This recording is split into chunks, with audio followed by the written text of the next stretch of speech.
Francis has issued a rare apology after word broke that he allegedly used an offensive and derogatory Italian slur referring to gay men while reaffirming his position against their admission to seminaries and the priesthood.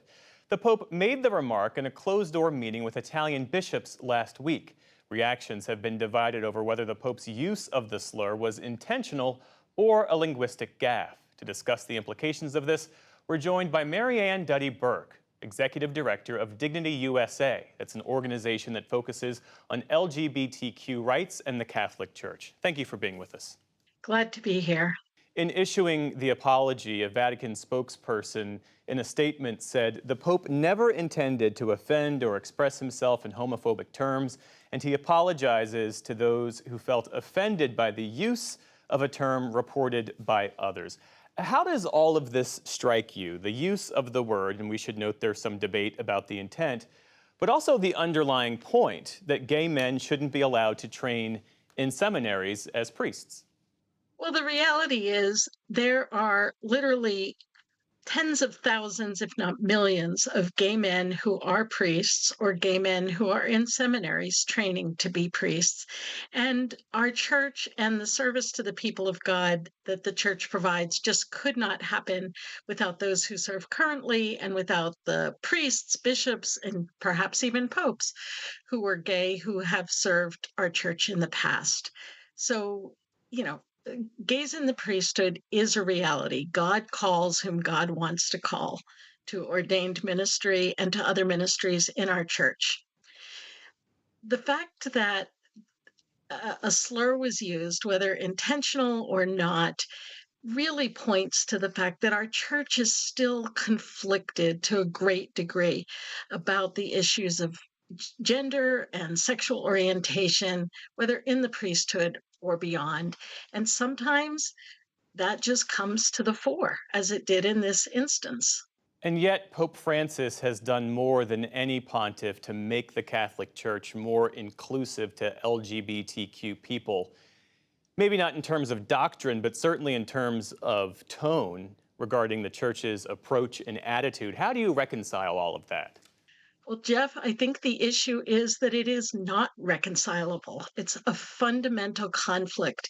You cannot simultaneously want to welcome, affirm, and offer the full range of services to our church and at the same time uphold official teachings that say that we are fundamentally flawed in some way in terms of God's vision for humanity.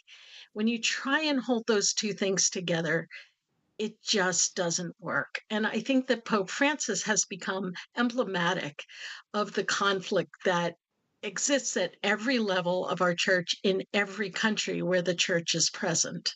Tell me more about that, because as you were making that point, I was thinking of the Pope allowing priests to bless same-sex couples while making clear that the Church still views marriage as the holy union of a man and a woman. How does the Church really navigate desire to be more welcoming while also hewing to traditional Catholic doctrine? Well, the church winds up tying itself in knots, to be honest, with these kinds of issues.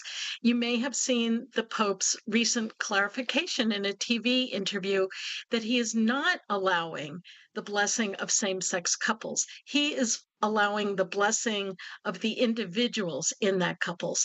Now, most of us understand that that is a distinction without a difference, right? But in the Catholic Church, upholding that distinction still has some kind of theological importance. The way that most Catholics live, certainly in this country and in many other places around the world, is that they recognize that the love that exists between two committed people of the same gender is just as holy, is just as sacred, and should be blessed in the same way that the love between a woman and a man who decide to make that kind of commitment.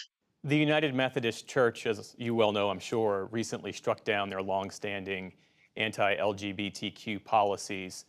The Episcopal Church, the Lutheran Church, the Presbyterian Church have all removed their barriers to LGBTQ participation in the pulpit and at the altar. Do you ever foresee the Catholic Church taking a similar step?